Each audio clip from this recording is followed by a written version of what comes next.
Fearlessness is not absence of fear, it's the mastery of fear. It's about getting up one more time than we fall down. Good morning, everybody. I find immense pleasure in introducing our honorable guest today. She has been principal of various schools, business manager in New York, vice president of Thai Prasit Insurance Company, Thailand, director Madurai Mill Stores. Few of her awards are Women Achievers Award, Exceptional Woman of Excellence Award, National Kamal Patra winner, Outstanding Woman Entrepreneur and Highly Successful Woman Award. This Iron Lady is none other than Mrs. Arna M. Vishweshwar, correspondent and senior principal of Adhyapana School, CBSE, Madurai. Welcome, ma'am. Thank you. Hi, ma'am. My name is Alan Shaji. So, ma'am, we know you are a great entrepreneur. So, we would like to hear your definition of entrepreneurship. Right. Good morning, Alan, and good morning to the others who are present, Chetan and Thomas. Thank you very much at the outset for having me here. And Thomas, thank you for that introduction, rather glorified, but I loved it. Thank you. Thank you, ma'am. To be honest with you, I'm sure you're all aware of the standard book accepted definition of entrepreneurship, which is an activity of setting up a business with the associated risks and rewards. So this is what normally entrepreneurship is defined as, and it is talking about the financial risks and the hope of profits somewhere down the road. But to be fair, I would like to actually supplement this definition with my own idea of what entrepreneurship is. I do believe that entrepreneurship is a very strong commitment, and that word commitment itself defines entrepreneurship in its entirety, because entrepreneurship means that one is committing oneself to a social cause, because you don't do entrepreneurship in an isolated island. So you are serving the community, and that is the basis. And in the process of serving the community, you do face risks, and you're prepared to take those risks and reap rewards, which is the hope. So I hope this will enlighten you on my perspective of entrepreneurship. Thank you so much, ma'am. Thank you. Ma'am, I'm Chetan Lucas. I want to ask you, how did you come up with the idea of Adhyapana School CBSE, and what are the challenges you faced as you navigated towards this gap? Thank you, Chetan. A very interesting question. I was the principal of two different schools. The first one being an ICSE ISE school, where I started my life as a teacher. I worked in that same school for 26 years. So grew up, from being a teacher to becoming the principal of that same school. And meanwhile, due to some issues, I needed to leave that school. And my old students who were in charge of another school, a state board matriculation school, wanted me to take charge of that school, and there I went as principal of the state board matriculation school. Having had experience in both the ICSE and the state board streams, I actually gravitated towards the CBSE because I am a CBSE product myself. And I realized that the CBSE probably offers much more for students by way of a positive total personality development. And that is the goal. It is not just book knowledge, it's not just marks. The aim of education should be the building of a total persona. And persona is the basis for a personality. So that was the fundamental principle, and I was interested in starting a school. My husband was fully supportive of that idea, and in the year 2009, Adhyapana was launched.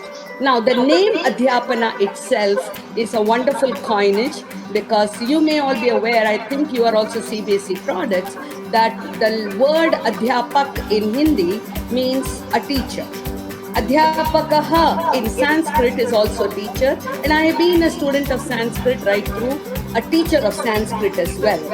So, Adhyapak is a person who is able to transform lives of students, of others through education. And Adhyapanam is the activity behind it. The activity of imparting education is called Adhyapanam. It is also a Malayalam word. And then from that came the word Adhyapana, which, is also based on numerology. I having done a course on numerology and astrology and all of that. So that's the coinage of the word Adhyapana. I started this school rather late in my life, when people sort of thinking of retirement and retirement plans. My husband and I felt that since we were done with our own commitments towards our children, we thought we could use our services for the betterment of the student community in Madurai. You may be aware, at least Thomas knows and others may be aware, that Madurai is a place better known as a glorified village than a metropolitan city. And it is rather conservative and backward in some of the knowledge that the people possess about various options in life that are available for students. We are rather in a shell. And because my husband and I have traveled the world over, seen other countries, lived there, we wanted to bring that experience to our students in Madurai. And the location that we chose also is a place which at that point of time in 2009 was very, very ill-developed. Nothing on that highway.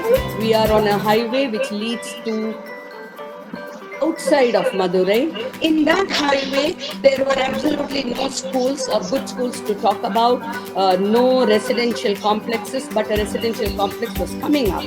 So that is the way we chose our school, or the name, and the reason why Adhyapana got started. 3rd June 2009 was the day we launched our school. And then there has been no looking back. Ma'am, actually I'm very grateful that you started the school, because I can now proudly say that I studied in such a great institution. So thank you, ma'am. Thank you, Thomas. Thank you. Ma'am, and now I would like to ask a question. How do you balance between your personal and professional lives? Thank you, Thomas. And before I go into that, Chetan and Alan, I would like you to know that Thomas has joined us. He came from Delhi. And at that point of time, this was a very, very young budding school, very new. I'm actually happy that Thomas's parents decided this would be a good school for him and his sister.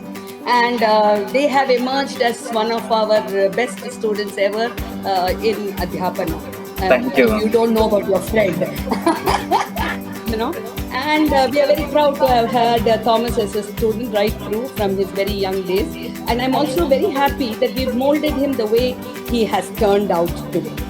Very proud of that, Thomas. Thank you so much. About personal and professional life, very, very important, especially for youngsters like you coming up. It calls for, as I said, that single word again, commitment. You are committed to something, you better do it well. I would like to digress slightly. I hope you have the time. There is a story about Henry Ford that every day when Ford used to go to work, opposite his office, on the pavement, right across the road, he would see a sweeper sweeping the pavement, very happy, singing, dancing with his broom. Ford used to wonder what makes this man so happy. After all, he's doing such a menial job, such a trivial job. And after 4 or 5 days of watching that sweeper, Ford one day walked across the road and went up to that man and said, "Young man, may I talk to you?" And the man stopped. He did not know who Ford was, but he stopped, turned to Ford and said, "Yes, mister." And then Ford said, "I have been watching you these past few days. And you are, after all, you are sweeping this pavement. Why are you so happy? Why are you doing this with so much of enthusiasm and zeal?" And the man said, "Sir, I want you to know that I am the best sweeper in town." You see, when you like your job, you are the best, you want to be the best, you want to do the best. Coming now to my professional and personal life. I'm blessed with a husband who makes everything possible, who helps me in the household chores, because together we do that as well. And I must tell you, we don't have a servant, we love doing what we are doing. And we believe that when you dedicate yourself, you commit yourself to something that you like to do, you will do it very well. So morning, if you want to know my routine, we get up at 4:30 in the morning, both of us, and then it is like 1 hour of yoga, exercise, walking, and then we come back. We both get straight into our bathrooms for the bath, and then I'm with my prayers, and my husband is cutting vegetables. So I have a prayer routine for nearly 1 hour, and he has everything ready, because as we walked, we would have planned what was going to be cooking. And all that immediately after prayer, I'm running into the kitchen to do that part of it, and packing. It's a big picnic basket that we carry to school, because we don't buy anything outside. We don't like outside food. And then at 8 o'clock sharp, we are in our car to leave for school. And there we are in school, whole day it is school work. We are often there till 5:30 in the evening. And you may be knowing, both of you, that Thomas's mother is our principal, Mrs. Rincy Jose. Again, a very committed, dedicated person. And we have a wonderful team of teachers, all of us together, and we've all been together for these last, so many years. Nobody ever leaves. Once they join Adhyapana, they are here to stay. And that talks about a very important quality that everybody should possess. That is the human relations. So I'm going to tell you the qualities that define a good entrepreneur. One is time management. One is human relations. Another and very important thing is effective communication. Because when you communicate, you have to do it effectively. What is effective communication? The way I tell you, I as a communicator am telling you something, but you must understand it in that same perspective, in that same way. So if I say something and you have understood it, and I have the feedback that you have understood, that is effective communication. Very, very important for good entrepreneurship. So I was telling you that after 5:30, when we reach home, it's straight for a bath and into the kitchen, because we have early dinner. We finish our dinner by 6:30. After that, the kitchen is closed, nothing after that. And that is good for senior citizens like us, right? After that, it is a lot of reading, catching up with newspapers, catching up with our academics, because till now we have both been teaching, and I need to catch up with what I have to prepare, then corrections, and so it's like whole day, and then planning. So that is the other thing which is very important, good planning, head work before work. Somewhere there's a disturbance. Okay. I hope you have all muted your mics. Right. So a day is, sometimes we feel 24 hours not enough for our day. It is a good balance between the personal and professional lives, because in between we need to talk to our son and family that is in Singapore, and daughter and family in New York. And we talk to both of them, both the families, every day. Thanks to modern technology, we are not separated, really separated that way. So although physically separated, we still connected. Therefore, a good balance between, and the relief is that we are free of the kind of commitments that many people still go through. Rincy ma'am, for example, has a commitment of finishing Thomas's education, Maria's education, and so on. Whereas we, my husband and I, we are over that phase of our lives. So we are free to just attend and think about school 24 hours. And that's where, we are. I hope the lessons that you've learned here, time management, effective communication, human relations, will carry you forward in good stead. I think I've also covered the next question. Yes, Alan, ma'am. I'm sorry. Yeah, it's okay, sir. Yeah, that's fine, ma'am. Yeah. I actually, because balancing personal and professional life means having a fully satisfying day. So Alan's question was, I think, what is my typical day? And you heard my typical day. Now the question, Alan, but I would like to continue with this because the question is, do we watch TV? Many people have asked us, do you watch TV? Do you watch movies? Do you watch Netflix? Let me tell you, we do. I do all of that as well. And especially if somebody has recommended a good series, a good movie, we definitely watch it. And that's after we've done all this. So it's not, keeping something here pending and then watching a movie. What we don't watch any serials, okay?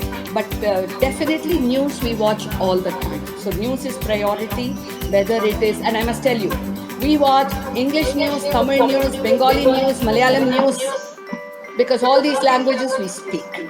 So we do watch news from different places, sources. Again, movies too, Bengali movies, Malayalam movies, Tamil movies, English movies, Hindi movies, all of us. So Alan, I hope I did justice to you as well. No. I all good. Yes, ma'am. Okay. Right.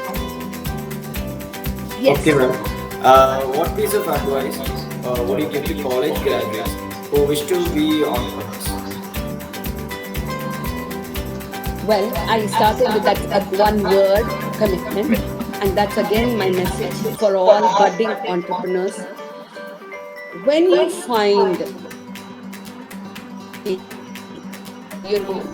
right kind of aim, goal, business, or like my husband and I said, even an NGO, because where it is a non-profit kind of thing, but you are committed to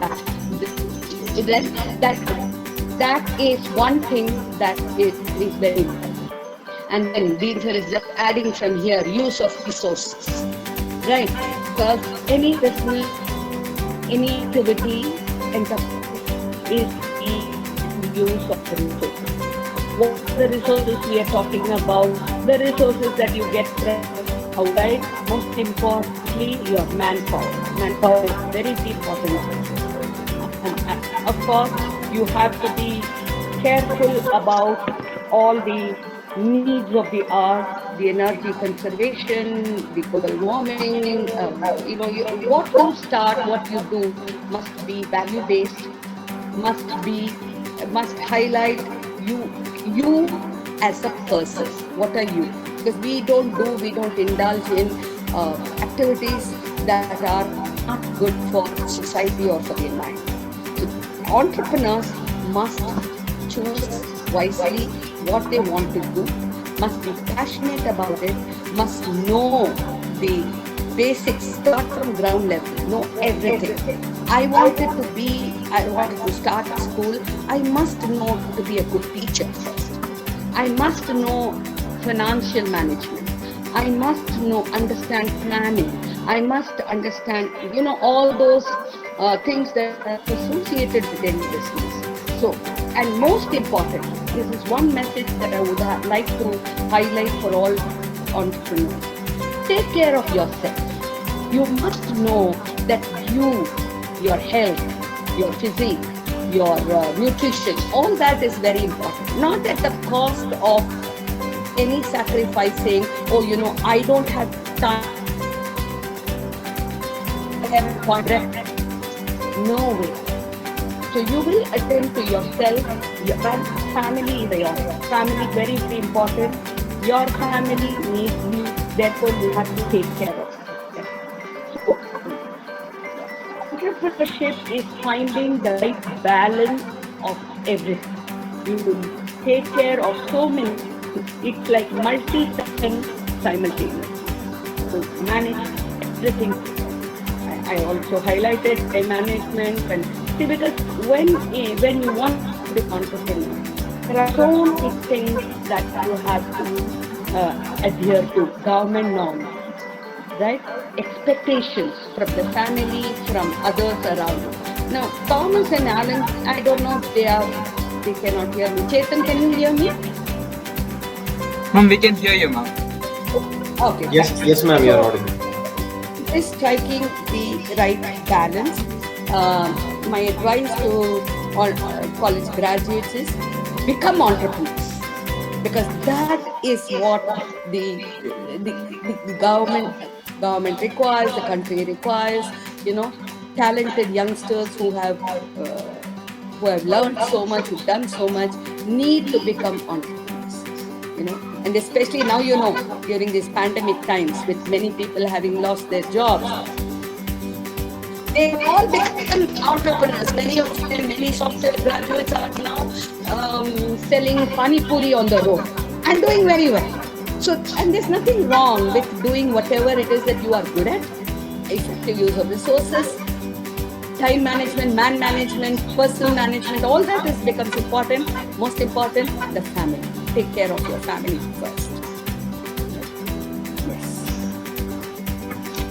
Thank you, ma'am. And finally, the question that I'm going to ask has revolutionized the country when it came up in a movie. Who decides the expiry date of a woman's dream? Okay. I thought this was a very interesting question, but Thomas, I want to know which movie did I don't know. I don't think I saw that movie. Which movie is this? Ma'am, how old are you? Malayalam movie. How old are you? Yes, ma'am. Manju Warrier. She acted. Okay, so I need to see the movie because I don't even know which movie you're talking about. Anyway, who decides the expiry date of a woman's dream? I very strongly believe that it is the woman herself. She is the person who decides. I don't know what that movie said, but I believe that should be the norm, that the woman decides,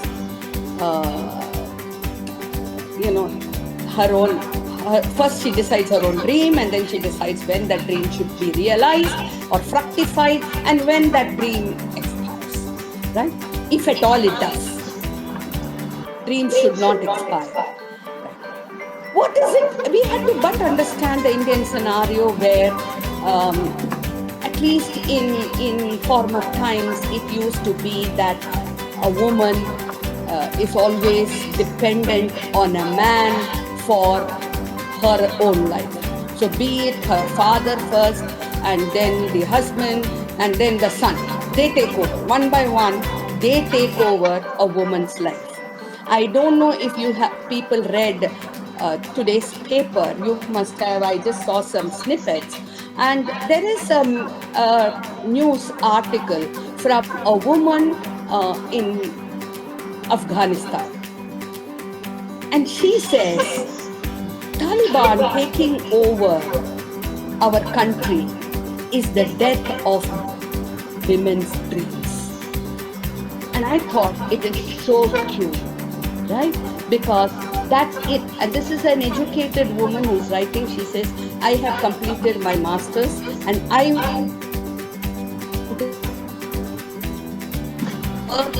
now that I will be confined to a burqa and confined in house. That is not her. So decided that it has their unfortunate, it is the rule or the reign of the kingdom. Very sad. But here in country, in modern day and time, where the woman copes, manages everything simultaneously, I believe that the best man business ever, because she can manage the professional life, personal life, the home, the children, the husband, the boss, everybody together simultaneously, very, very effective.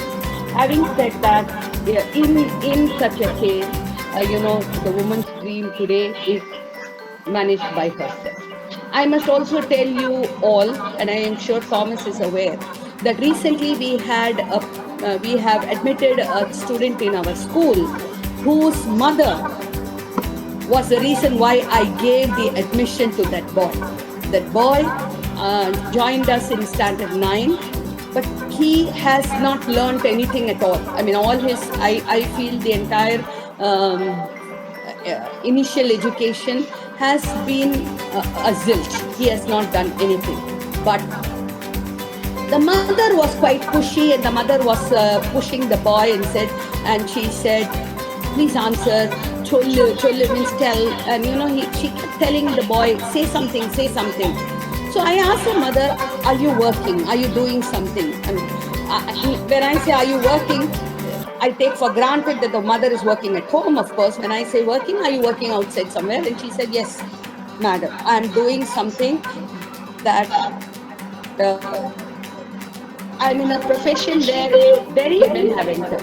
And I asked her, can you tell me what it is? And believe me, I have this woman whose profession is so rare, who has done something so remarkable. I have, in my 46 years of teaching, I have never ever met another lady doing what she's doing. Now, what is she doing? She is a locomotive driver. She's an engine driver. Right? And she drives goods trains. And I was so fascinated. I said, look, she said, I dreamt of becoming an engine driver as a child. Why? Because she grew up in a village and she used to see the goods trains passing by, and she used to think, oh, so much of power. Because if that person is not driving that vehicle, that locomotive, the people at the other end don't get the raw materials and resources that the goods train is carrying. And she says, I was so fascinated. So, a woman can dream, should dream, and can reach her dream. Is there an end to it? No. If there is an end to it, the woman herself decides.